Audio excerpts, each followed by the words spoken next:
suis Jean-Paul Midan, je suis maître assistant à l'école d'architecture de Paris-Belleville et j'enseigne à l'école du Louvre et à l'école de Chaillot.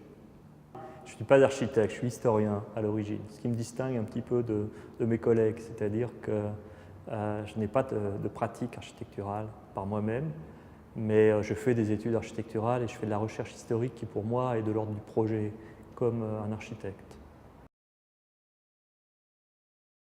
Bon, moi, je ne me considère pas comme un vrai spécialiste. Moi, je suis désolé, mais j'ai fait des études d'histoire de l'art et des études d'archéologie et je balaie quand même très très large dans les dates et les civilisations.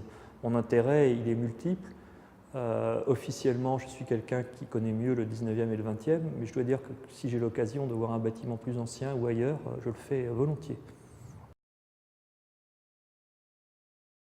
Dans les études d'architecture, il y a un volet qui est plutôt de l'ordre de ce qu'on appelle le projet, qui est plutôt la composition architecturale et la synthèse du dessin, de l'observation et d'une réponse à une situation donnée.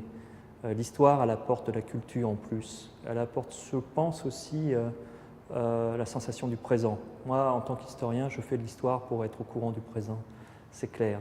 Et je pense qu'un architecte d'aujourd'hui, s'il méconnaît l'histoire, est forcément quelqu'un qui méconnaît son présent. Et pour moi, c'est vraiment un handicap très, très, très fort. Oh, la qualité architecturale, en tout cas la qualité que peut montrer une architecture, c'est d'être de son temps. Je pense que c'est important. Je crois que l'architecture est le reflet d'une société à un moment donné. Et puis aussi de ne pas être secrète. Il faut que l'architecture se montre, qu'elle se donne à voir, c'est-à-dire il faut qu'on la comprenne. Je crois qu'une bonne architecture, elle doit être compréhensible par tous. Je n'aime pas les architectures compliquées et qu'on ne comprend pas, qui jouent sur l'illusion et dont on ne saisit pas la logique. J'aime bien les musées.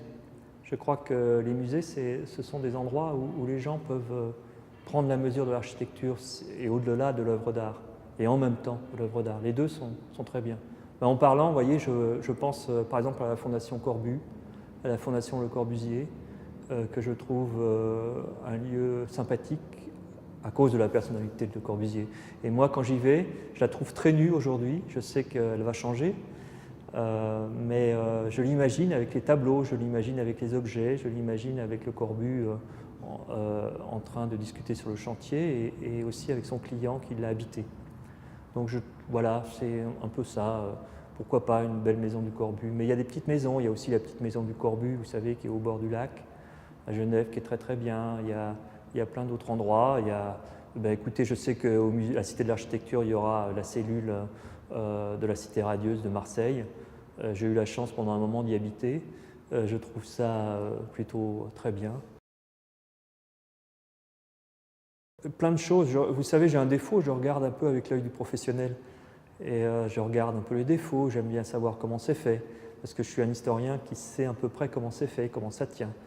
Donc il y a des tas de choses qui me surprennent et qui m'intéressent. Donc si vous voulez, dans des bâtiments, ça peut être des fragments de bâtiments, ça peut être un bâtiment dans son entier, ça peut être un jour où je vais voir un spectacle et en fait le spectacle m'intéresse et d'un seul coup je trouve le bâtiment fantastique. Tiens, en parlant de ça, je trouve que le bâtiment, vous savez, le nouveau centre de la danse à Pantin, je trouve assez formidable. Je l'ai visité et vraiment c'est un endroit où j'aimerais revenir et je crois où il fait bon aller voir des spectacles et travailler.